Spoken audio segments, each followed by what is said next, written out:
suave é Cristo chamando, chama por ti e por mim. Graças a Deus, nos reencontramos nesta manhã de quarta-feira, de 21 de agosto. Hoje comemora-se o Dia da Habitação. Você que está conosco, continue com seu coração aberto, porque sem sombra de dúvidas, Deus continuará falando ao seu coração. Mas eu convido agora você para o versículo do dia, promessa de Deus através do profeta Isaías, capítulo 43, onde lemos: Mas agora, assim diz o Senhor que te criou, ó Jacó, e que te firmou, ó Israel. Não temas, porque eu te remi, chamei-te pelo teu nome, tu és meu. Quando passares pelas águas, estarei contigo, e quando pelos rios, eles não te submergirão. Quando passares pelo fogo, não te queimarás, nem a chama arderá em ti. Que promessa gloriosa Deus faz através do profeta Isaías ao povo de Israel, e por que não dizer a mim e a você também? Que promessa maravilhosa, não é? Essa promessa nos mostra que na hora da provação, Deus estará presente.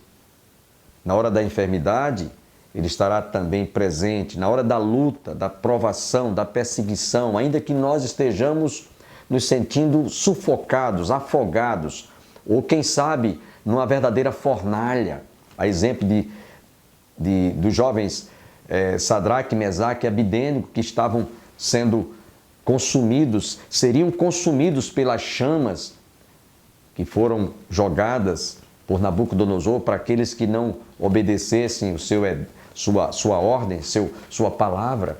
E diz a palavra de Deus que quando este teve uma visão lá dos jovens que haviam sido lançados naquela fornalha, não eram 3 apenas, eram 4 homens. E aquele quarto homem era o Senhor que estava presente, como diz aqui o texto sagrado: quando passares pelas águas, estarei contigo, quando pelos rios, não te submergirão, quando passares pelo fogo, não te queimarás, nem chama arderá em ti. Diz a palavra de Deus, a exemplo citado de Sadraque, Mesaque e Abidênego, eles quando saíram do fogo, daquela fogueira que tinha sido aquecida 7 vezes mais, nem cheiro de fumaça havia em suas roupas. É esse o Deus que nós conhecemos, é esse Deus que nós servimos, é esse Deus que você precisa realmente de confiar nele e nas suas promessas e na sua palavra. Por isso que ele diz: mas agora assim diz o Senhor Deus que te criou, ó Jacó, e que te formou, ó Israel, não temas, porque eu te remi, chamei-te pelo teu nome, tu és meu. Quando passares pelas águas, estarei contigo. Quando passares pelos rios, eles não te submergirão. Quando passares pelo fogo, não te queimarás, nem a chama arderá em ti. Qual é a provação que você está passando? Qual é a tribulação que você está passando agora? Você está numa fogueira, é uma verdadeira fogueira? Os rios estão lhe levando ao afogamento? Lembremos que Jesus está presente, como esteve quando Pedro estava lá, e Jesus no Mar da Galileia veio ao encontro, andando pela superfície do Mar da Galileia. E Pedro: Senhor, se és tu mesmo, manda que eu vá ao teu encontro. Jesus veio ao seu encontro. Mas quando ele percebeu que estava andando por sobre as águas, algo sobrenatural, ele começou a afundar. E Jesus então, erguendo, disse: por que duvidaste, homem de pequena fé? Erguendo pelo braço, ambos entraram no barco. Jesus é aquele que está presente na vida diariamente para nos socorrer na hora que você estiver se sentindo afogado, na hora que você estiver se sentindo como se estivesse numa fornalha. Grava este versículo, essa breve reflexão no seu coração. Nesse instante, sem perda de tempo, fiquemos com o pastor Musselman trazendo a segunda parte desta mensagem sobre o tríplice ofício de Cristo Jesus como sacerdote.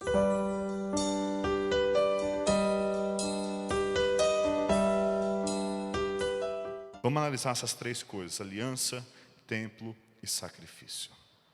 Veja, da mesma forma que 500 anos depois da lei, Davi fala que um novo sacerdócio ia vir, 600 anos depois da lei, Jeremias profetiza sobre uma nova aliança.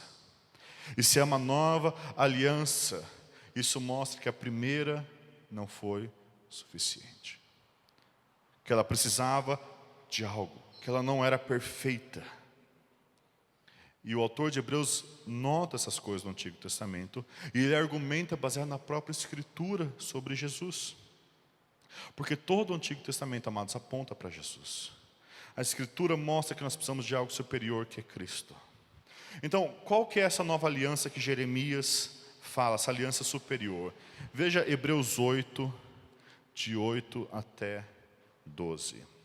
Hebreus 8, de 8 até 12.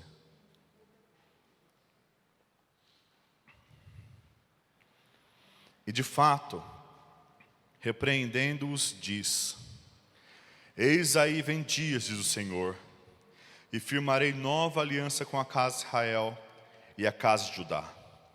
Não segundo a aliança que fiz com seus pais, no dia em que os tomei pela mão para conduzir até fora da terra do Egito. Pois eles não continuaram na minha aliança, e eu não atentei para eles, diz o Senhor. Porque essa é a aliança que firmarei com a casa de Israel depois daqueles dias, diz o Senhor. Na sua mente imprimirei as minhas leis. Também sobre o seu coração as inscreverei. Eu serei o seu Deus, e eles serão o meu povo. E não ensinará jamais cada um ao seu próximo, nem cada um ao seu irmão, dizendo: conhece ao Senhor, porque todos me conhecerão, desde o menor deles até o maior. Pois para com suas iniquidades usarei de misericórdia, e dos seus pecados jamais me lembrarei. O nosso próprio Senhor fala que precisa de uma nova aliança. E por que precisa de uma nova aliança? Porque aqueles filhos que foram tirados do Egito ficaram fazendo birra e para querer voltar para o Egito. É como se um pai estivesse pegando a mão de uma criança para levar ela para um parque de diversões, e a criança ficava resmungando porque queria voltar para o cantinho do castigo. Não faz sentido. Da mesma forma que o nosso pecado não faz sentido diante de tudo que Deus nos oferece. É por causa desse coração rebelde, que ama mais as trevas do que a luz, que nós precisávamos de uma nova aliança. Algo precisa mudar dentro de nós, não só fora de nós.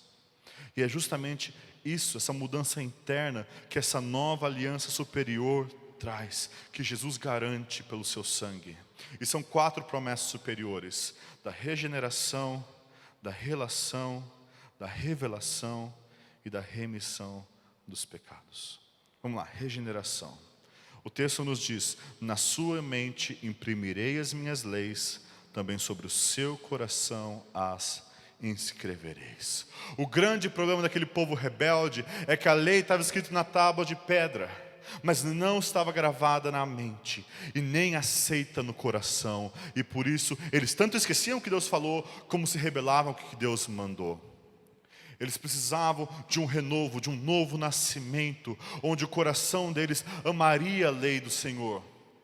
Não que seriam perfeitos, não que não cairiam em pecado, mas que tem uma mudança radical no coração daquele que nasceu de novo.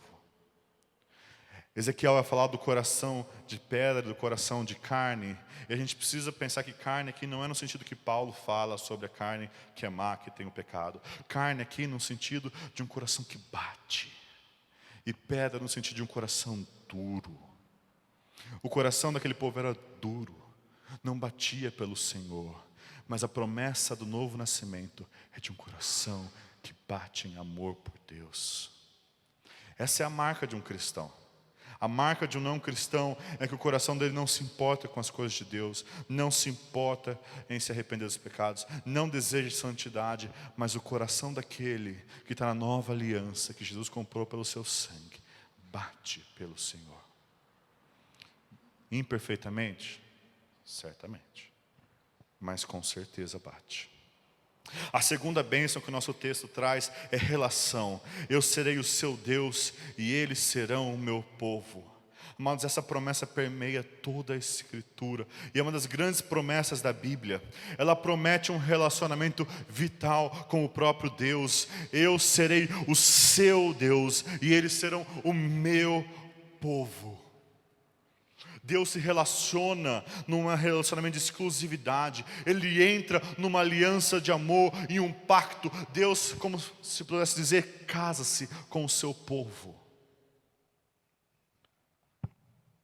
Não mais aquele povo ficaria se prostituindo atrás de falsos deuses, mas eles buscariam o único Deus verdadeiro. A terceira bênção é de revelação. O texto nos diz: e não ensinará jamais cada um a seu próximo, nem cada um a seu irmão, dizendo: conhece ao Senhor, porque todos me conhecerão, desde o menor deles até ao maior. Um dos grandes problemas de Israel no Antigo Testamento, e várias vezes você vai ver Deus falando: lembrem-se, lembrem-se, lembrem-se. O problema é que eles se esqueciam do Senhor. Os pais não ensinavam os filhos, e os filhos adotavam a cultura do mundo, e eles se esqueciam do Senhor. Só que a promessa de regeneração é que todo filho de Deus vai conhecer o seu Pai verdadeiramente. Ele vai conhecê-lo, e não só intelectualmente. Ele não é saber que Deus existe, mas é um conhecimento amoroso e relacional. Não é que esse texto nos fala que a gente não precisa de pastores, de professores, mas que toda pessoa que está na nova aliança conhece de forma íntima, pessoal e salvadora o Senhor. A quarta bênção é a remissão, e a remissão dos pecados. E o texto nos diz: pois para com as suas iniquidades usarei de misericórdia, e dos seus pecados jamais me lembrarei. Deus promete, amados, lidar com aquele que a gente diz que é o terceiro fruto, a culpa que vem do pecado, que criava a separação entre Deus e os homens. Só que se Deus é bom, Ele precisa condenar o mal, mas nós somos maus. E por isso algo precisa acontecer para tornar Deus propício a nós. E é isso que é propiciação que a Bíblia fala. E Cristo faz isso, entregando a sua vida na cruz. Ele recebe a ira de Deus, Ele apazigua a ira de Deus, Ele recebe o nosso sofrimento como nosso sacerdote. E assim Deus perdoa os nossos pecados e recebe a nós, e não mais se lembra de nenhum dos nossos pecados, nenhum. Quando Deus olha para você, e se você está em Cristo, Ele não vê um pecado, porque todos foram cravados na cruz. Isso é Evangelho. Amados, essa aliança superior, de um mediador superior, nos traz regeneração, relação com Deus, revelação de quem Deus é e remissão dos nossos pecados. Mas tem mais, tem mais. Cristo é melhor, porque o acesso que Cristo fornece não é só ao templo terreno. Os sacerdotes entravam no templo terreno e pouco. Cristo entrou no templo, no santuário celestial. Quando nós olhamos para Êxodo, quando Deus dá as instruções do templo, e tinham vários elementos, várias divisões. Nós tínhamos 3 divisões no templo, né? O átrio, o santo lugar e o santo dos santos.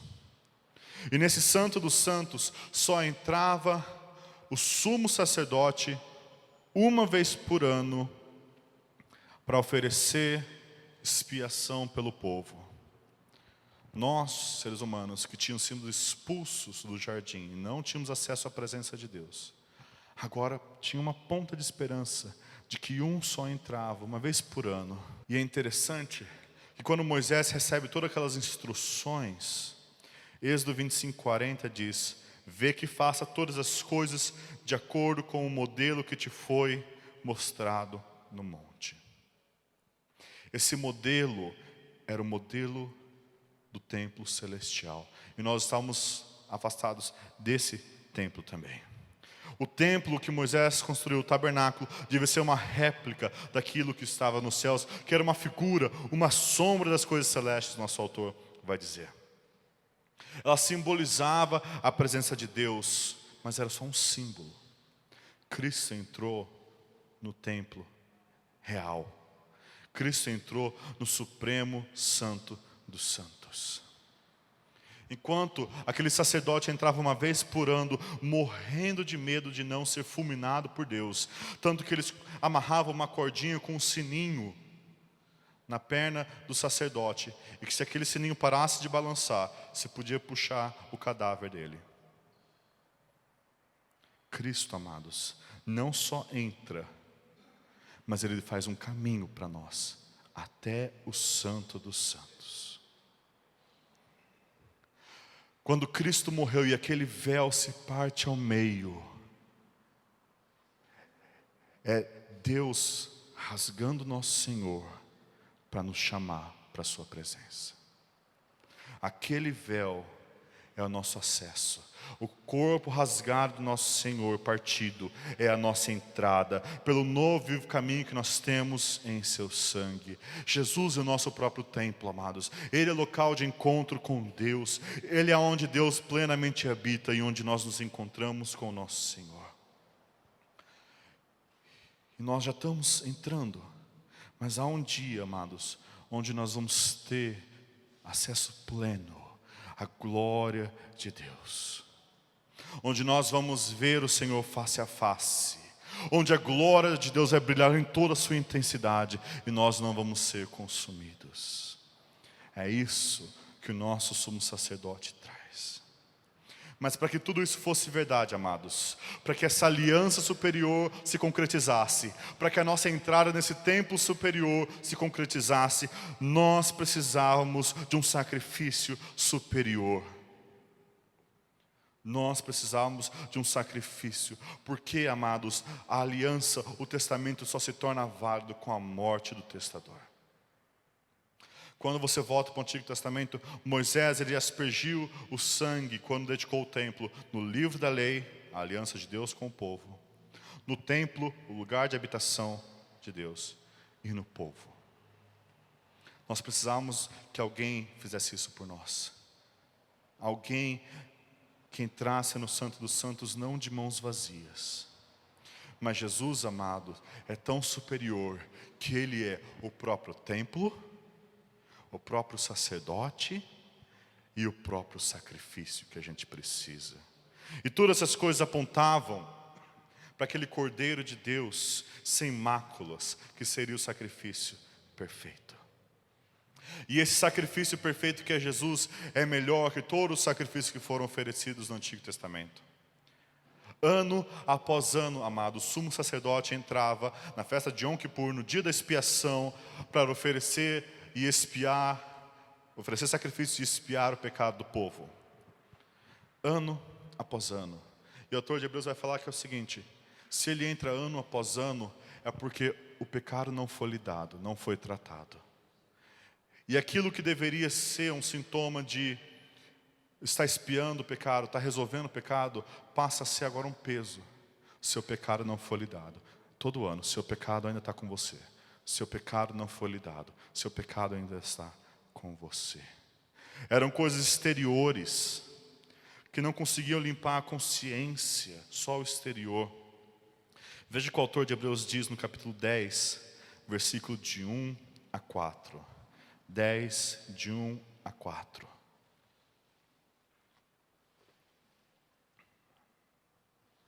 Ora, visto que a lei tem sombra dos bens vindouros, só uma sombra, não a imagem real das coisas, nunca jamais pôde tornar perfeitos os ofertantes, com os mesmos sacrifícios que ano após ano perpetuamente eles oferecem. De outra sorte, não teriam cessado de ser oferecidos, porquanto os que prestam culto, tendo sido purificados uma vez por todas, não mais teriam consciência de pecados. Entretanto, nesse sacrifício faz-se recordação de pecados todos os anos, porque é impossível que o sangue de touros e de bodes remova o pecado. Então todo ano, quando aquele judeuzinho pegava o seu cordeirinho para ser sacrificado, não só a expiação acontecia, mas a culpa acontecia, porque todo ano ele tinha que voltar, porque o pecado estava lá, o pecado estava lá, o pecado estava lá. A consciência dele não era purificada. Mas não é assim com Jesus, amados. Jesus é melhor. Ele oferece algo melhor. No Salmo 40, 6 e 8, o nosso autor cita, diz o seguinte: sacrifícios e ofertas não quisestes. Veja o versículo 10, capítulo 10, versículo 5. Sacrifício e oferta não quisestes, antes um corpo me formaste. Não te deleitaste com holocaustos e ofertas pelo pecado. Então eu disse: eis aqui estou, no rolo do livro está escrito a meu respeito, para fazer, ó Deus, a tua vontade. Esse salmo, amados, é muito significativo, porque você tem Davi, o rei que trouxe o tabernáculo, que trouxe a arca da aliança, e ele fala: o Senhor não quer sacrifícios, o Senhor quer algo melhor, o Senhor quer obediência plena, alguém que tem um corpo formado para fazer a sua vontade. O Senhor quer um sacrifício humano de alguém perfeitamente obediente, porque sangue de touros e bodes não pode tirar o pecado. E aqui que nós temos Jesus, amados, um único, perfeito sacrifício, que com só um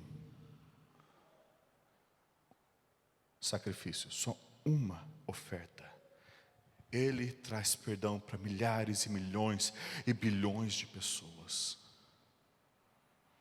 e salva eternamente. A gente não precisa de mais nenhum sacrifício, e Ele oferece isso na cruz, amados. E por que que esse sacrifício é tão significativo? Por que que só precisa de um? Porque nosso amado Jesus, Ele é perfeitamente Deus e perfeitamente homem.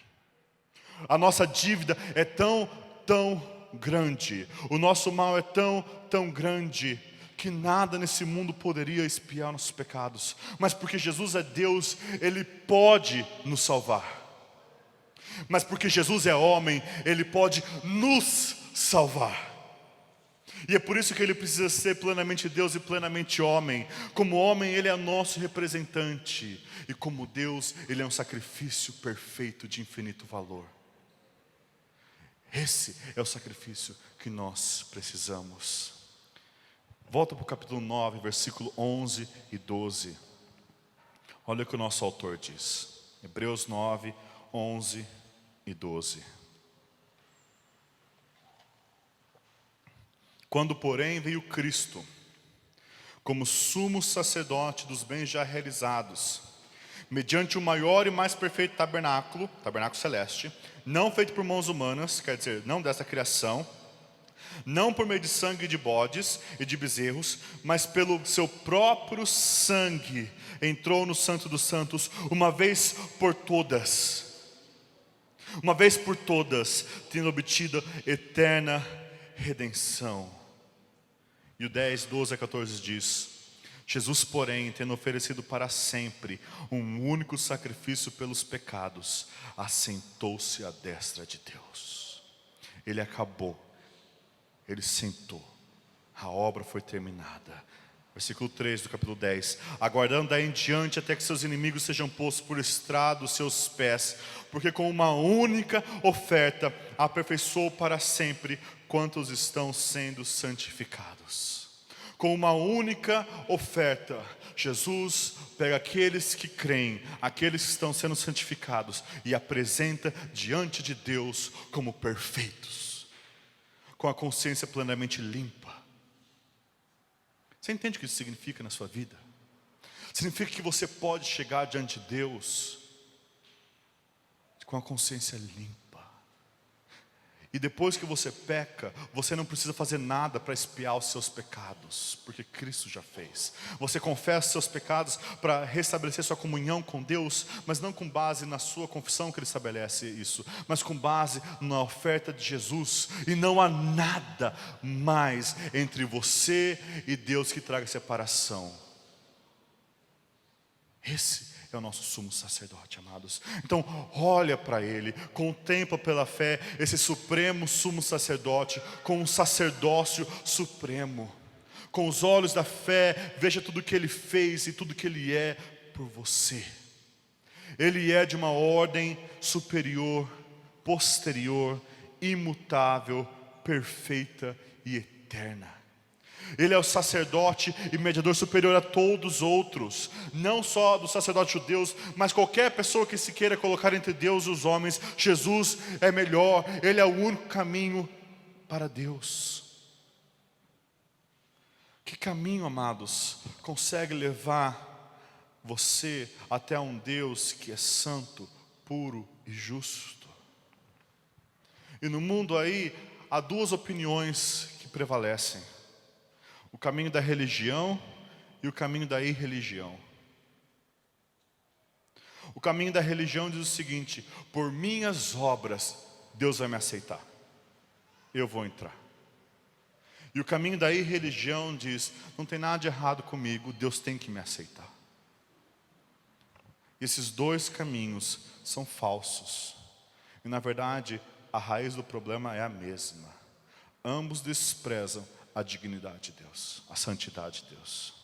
Tanto o religioso quanto o irreligioso consideram mais a si mesmo e suas obras e não percebem quanto eles estão poluídos pelo pecado. Eles acham que a santidade de Deus é baixa. O religioso acha que ele pode abaixar a lei de Deus por uma coisa que ele consegue cumprir, sendo que a lei de Deus fala: amarás o Senhor teu Deus de todo o teu coração, de toda a tua alma, de todo o teu entendimento, de todas as suas forças. E eu pergunto para você: que segundo da sua vida você já fez isso?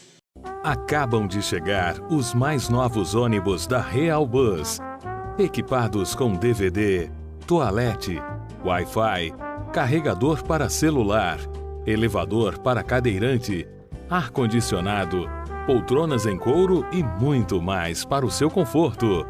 Viaje com segurança e pontualidade em novos horários. Real Bus, transportando vidas e sonhos.